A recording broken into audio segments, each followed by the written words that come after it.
I remember the exact moment my world split in two. It was a Wednesday afternoon, hot, muggy, and slow like most days in Atlanta. I was sipping a watered-down coffee at my desk when I got the email. A brief cold notification from the county registrar. Transfer of business ownership finalized. My heart didn't drop. It collapsed. The business they were referring to? My business, a marketing firm my brother and I built from the ground up. Late nights, sleepless weekends, debt piled high, and the kind of hustle that grinds your bones down to dust. We were just two kids with laptops and a dream, and for nearly 8 years we made it work. Grew it. Turned it into something respected. But there it was, in black and white. My name, gone. I stared at the screen, blinking like the words might rearrange themselves into a better story. Something that made sense, something that didn't feel like a knife between my ribs. I called him. No answer. I texted. Nothing. And in that silence, I felt something shift inside me. We weren't just business partners. We were brothers.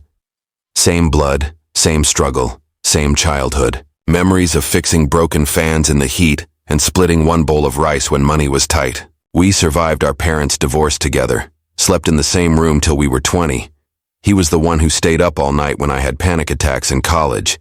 And now, he sold my share behind my back like I was just inventory. I rushed to our lawyer's office hoping there had been a mistake, a forgery, a glitch in the system. But no. The papers were clean. My signature, perfectly forged, notarized, witnessed, and sealed. I felt like I was drowning in a glass room. I could see the betrayal so clearly, feel it in every breath, but I couldn't touch it, couldn't fix it, couldn't even scream. "What do you want to do?" my lawyer asked gently. I couldn't answer. Not yet.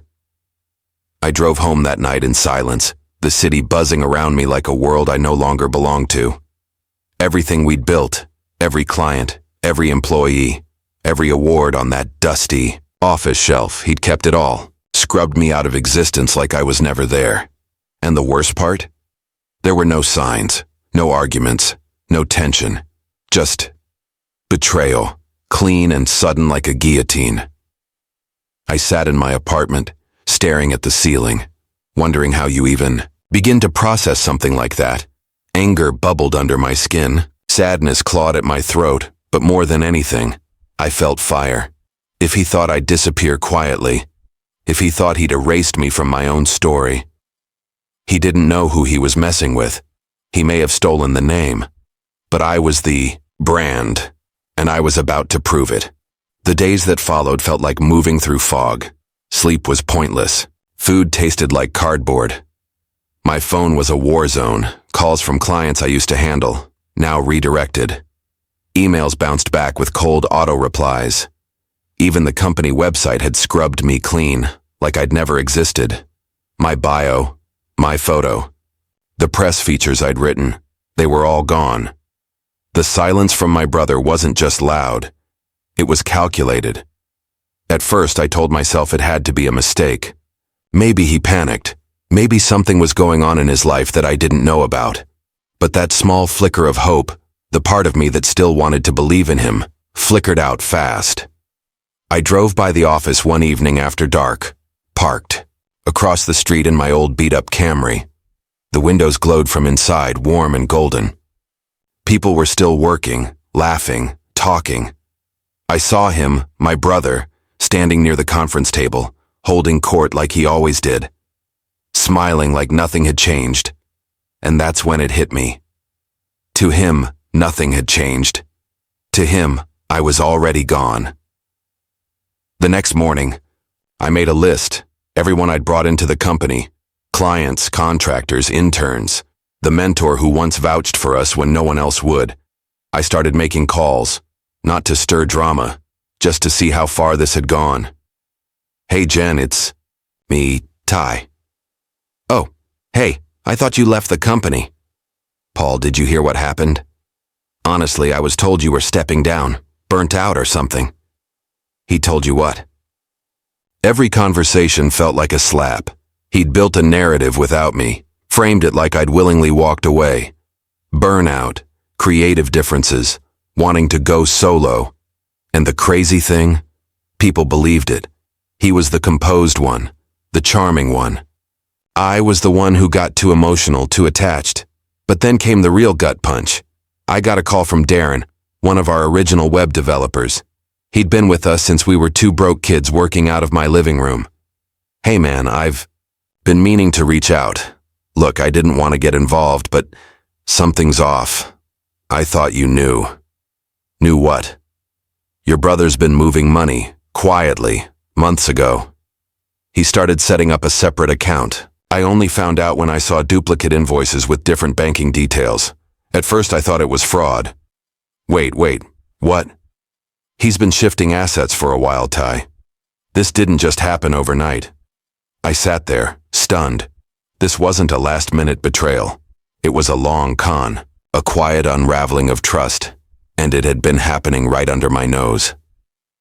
Darren sent over some old files, backup invoices, payment requests, names I didn't recognize, payments I never approved. I pored over them, heart pounding. He'd been draining the business slowly, setting up an exit strategy while I was still pitching new clients and burning midnight oil. I felt sick. What kind of person does that to their own brother? I started replaying every interaction from the last year, the missed meetings, the vague answers when I asked about the books, the way he always redirected conversations about expanding. I didn't want to believe it, but the signs were all there. And somehow, I missed them, or maybe I didn't want to see them. That night I sat in the kitchen staring at an old photo of us, me and him in our 20s, sweaty and grinning in front of our first pop-up booth at a trade show. We'd been nobodies then, fighting for every inch of recognition. And now he'd stabbed me in the back with a smile on his face. But I still didn't have hard proof. Nothing solid enough for court. Nothing clean enough to call it theft. Just shadows, suspicion, broken trust. But that was about to change, because if he thought I'd sit here, unraveling in silence, he didn't know me at all. I didn't just want revenge. I wanted redemption, and I was going to get it, even if I had to build it from the ground up, one brick at a time. It was nearly 2 a.m. when I finally found the proof. I'd been digging through old shared folders, archived emails, and anything that might hold a thread worth pulling. Most of it was dry. Project updates, client meetings, budget sheets. But buried inside a forgotten backup drive was a folder labeled Temp 2022, like it didn't matter, like it was meant to be deleted and forgotten. Inside, I found a spreadsheet. That didn't match our official books. It was a ledger, but not our ledger. This one had a second set of vendor payments. Same services, different amounts. Dozens of fake invoices from shell companies, payment trails that ended in an account number I didn't recognize. And then, deeper in the email archives, I found the messages, private exchanges between my brother and a consultant we had briefly hired the year before. The tone was casual, almost smug. Ty's still clueless. I'll have the final docs signed by Q2, then it's mine clean. He trusts too easy, always has. Start building the exit site. We'll migrate the client base slowly. I sat frozen, fists clenched, eyes burning. It wasn't just betrayal. It was premeditated, coordinated, cold. He'd used me, my work, my name. While I was grinding 80-hour weeks and covering payroll from my personal savings during lean months, he was planning to erase me, and now I had the receipts. Not just a hunch, not just a gut feeling. Proof. The rage was volcanic, but I didn't explode. I didn't call him screaming. I didn't post a public rant. No, if he was playing chess, I'd learn the game, so I changed tactics. I started documenting everything. I saved every email, took screenshots, printed files, created backups, encrypted them, and stored them offline. Then, I started making quiet calls. Darren, my old developer, was the first to join me. Then Monica, our former HR lead, who'd left abruptly last year under mysterious circumstances. She admitted she'd seen red flags too, recruitment funds rerouted, shady hiring practices. Each person I spoke to added a piece to the puzzle. Each one had noticed something that didn't sit right. And the more I connected the dots, the more obvious it became. This wasn't a one-man job. My brother had help. People who either turned a blind eye or benefited from the scheme. I felt like a fool. But that pain slowly started transforming into something sharper. Focus. I was no longer the guy begging for answers.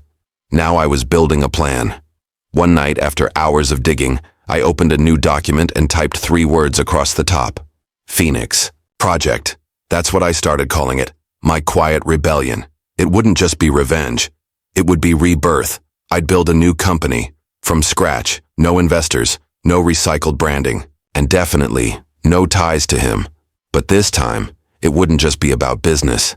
It would be about truth. About integrity. About doing it right. I spent the next month moving like a ghost. Networking under the radar. Meeting with former clients. Privately, laying the foundation brick by brick.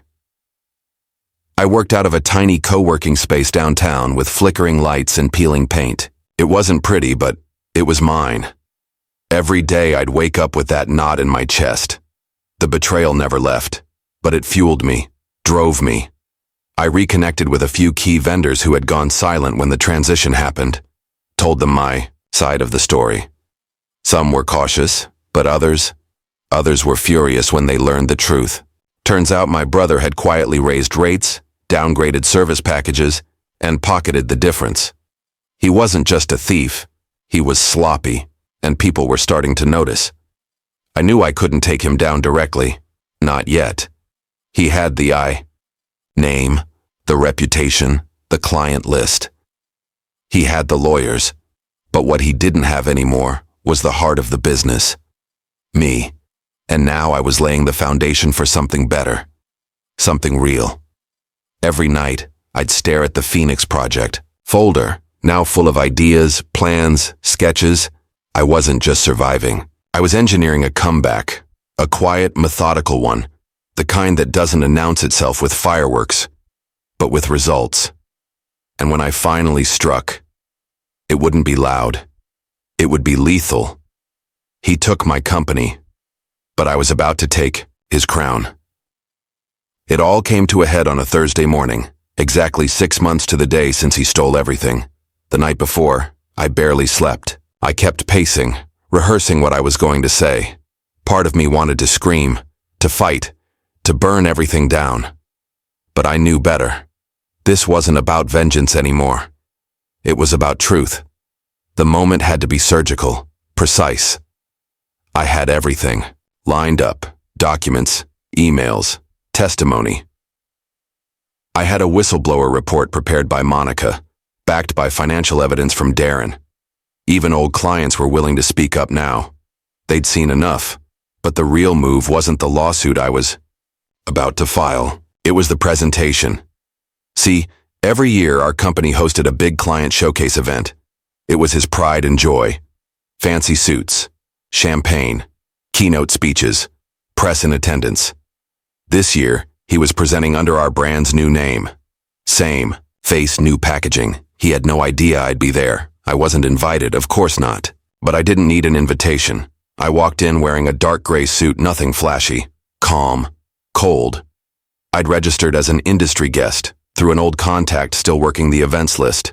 Slipped right through the door as the lights dimmed and the spotlight hit the stage. There he was, my brother. Grinning, so confident, dressed like a Fortune 500 CEO.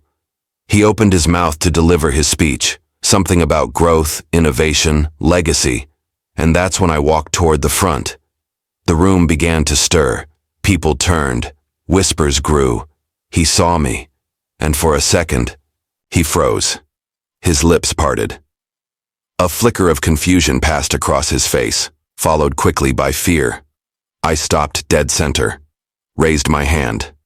"Ladies and gentlemen," I said, voice steady, sharp as a blade. "I won't take much of your time, but I think you all deserve to know the truth about the man standing on that stage." Security moved. I expected that. But 2 of the guards were already tipped off by a friend of mine who handled vendor contracts. They let me speak. 6 months ago, this man, my brother, committed fraud. He forged legal documents, stole company assets, sold off half of our work to shell entities under his control.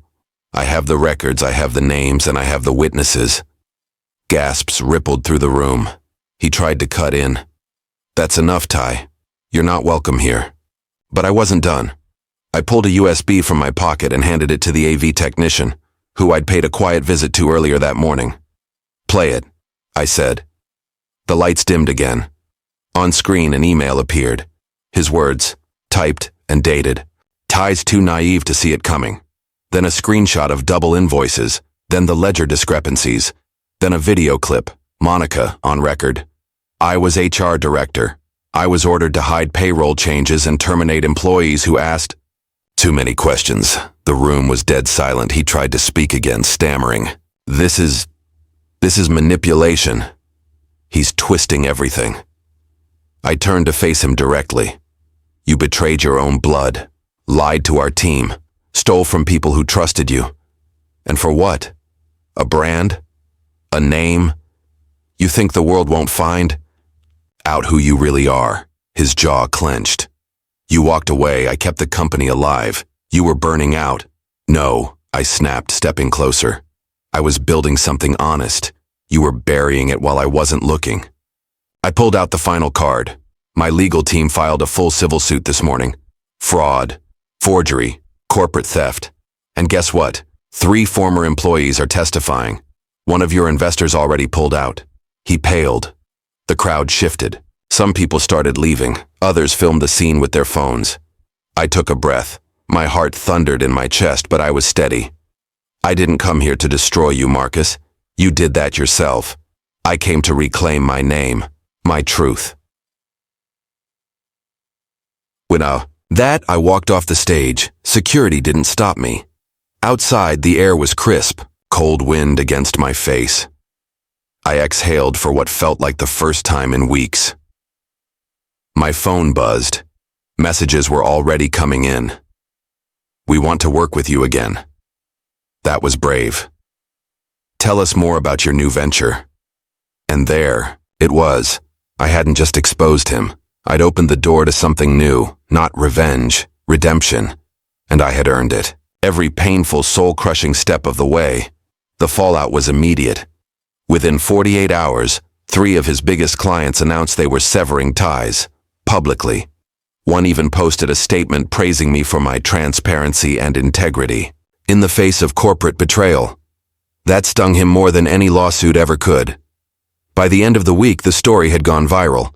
Industry blogs, LinkedIn threads, business podcasts. Sibling betrayal in the boardroom, they called it. Some turned it into a cautionary tale. Others called it a corporate soap opera.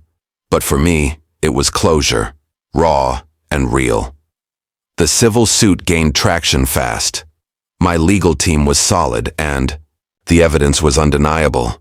Financial fraud, breach of fiduciary duty, and even witness tampering. Depositions began, and Marcus, my brother, was forced to answer under oath. I didn't attend those sessions. I didn't need to. He had to sit in the same chair I once did, only now it was him who couldn't explain the numbers. Vendors started pulling out. Investors ghosted him. He tried to rebrand. Again. Change the company name. Posted vague statements about miscommunication and family matters. But it was too late. His credibility was gone. Meanwhile, Phoenix Project was no longer just a folder on my laptop. It was real. We landed our first major client within 2 weeks of the confrontation. Then another. Word spread. Former colleagues began reaching out, not out of pity but respect. They believed in the mission, the values. We didn't have a fancy office or 10-person marketing team, but we had trust. And that, I realized, was more powerful than anything else in business. One night, I stood outside the old office building, the place we once shared. It was dark, now. The sign had been taken down. Empty windows stared back at me. I didn't feel victory. Not exactly. I felt release. Somewhere inside me, there was still sadness. Still that aching question. Why? Why did he do it? Why didn't he just talk? To me, why sell out everything we built for control? But I knew I'd never get a satisfying answer, and I had to let that go. He made his choices, and I made mine. Walking away from that building, I didn't feel broken anymore. I felt whole, scarred, sure, but stronger, sharper, wiser. What he meant to destroy had become the foundation of something better, not just a company, but a new version of me. And for the first time in a long time, I felt proud. It's been over a year since that day, a year since I stood in that crowded ballroom, looked my brother in the eye, and exposed everything. Sometimes it still feels surreal, like it happened to someone else. But every morning I wake up, step into the modest but vibrant office space that now houses my new team. I'm reminded it was real, all of it. The pain, the betrayal, the rebuilding, and the rebirth. Phoenix Project isn't just surviving, it's thriving. We didn't just rebuild the client list, we redefined it. We don't chase volume anymore, we chase value. Clients who respect our process, who want partnerships built on honesty, not ego. Our retention rate? Through the roof. Our culture? Healthier than it's ever been. I've grown into a leader I didn't even know I could become, not the overworked, people-pleasing founder I once was, but a grounded, focused builder. Someone who knows how to say no, how to protect what matters, and how to let go when necessary.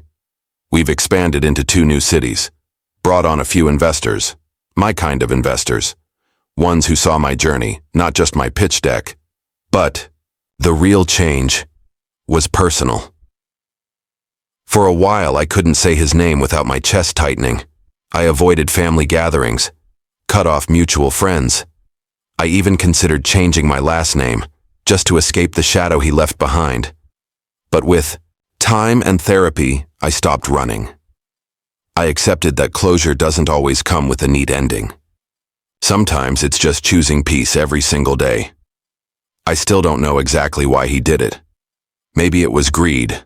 Maybe it was resentment that built up in silence. Or maybe he just thought he'd never get caught. But I've stopped needing that answer. Because here's what I do know. His betrayal taught me who I am. It taught me that trust is sacred, that vision without integrity is just manipulation, that loyalty isn't about blood, it's about actions. And most of all, it reminded me that when everything is stripped away, your title, your position, your illusion of control, what's left is your character. I still walk by that old building sometimes. It's been leased to a real estate startup now. New logo, new tenants, new dreams. I don't feel bitterness when I see it. Just a quiet reminder of how far I've come. People still ask me, would you ever take him back? Forgive him? And my answer is always the same. I've already forgiven him. Not for him, but for me. I didn't do it to fix the past. I did it so the past wouldn't poison my future. Today I wake up with purpose, not revenge, not resentment, just purpose, a better business, a better life, a better me. And if there's one thing I've learned through it all, it's this. Sometimes the fire meant to burn you down becomes the very thing that forges you into something unbreakable. People often think betrayal is loud, that it comes with shouting matches, slammed doors, dramatic exits. But the truth is, it's usually quiet, subtle. It happens in silence, behind your back, under the weight of your own trust. And that's what makes it hurt the most. It's not just about what someone did to you. It's about what you believe they never could. When my brother stole my share of the business, it didn't just take my livelihood. It shook the foundation of who I thought I was. For a while, I didn't know if I could recover, not financially, not emotionally. But here's the thing about being broken. It forces you to rebuild, stronger, sharper, smarter. I learned that resilience isn't just about surviving the storm. It's about learning to dance in the rain while you design the blueprint for your next move. I learned that justice doesn't always look like a courtroom victory. It can be as simple as reclaiming your name, your peace, and your power.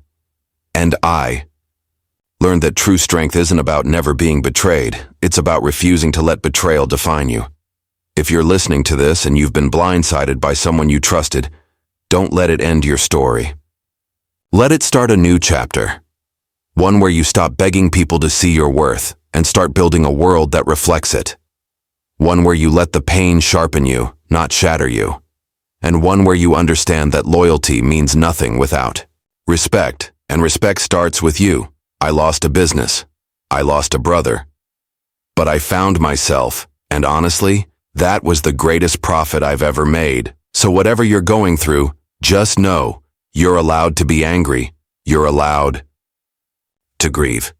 But don't you ever let someone else's betrayal convince you that your story is over, because sometimes the people who try to bury you have no idea you were a seed. And when you rise, don't just rebuild. Rise like fire.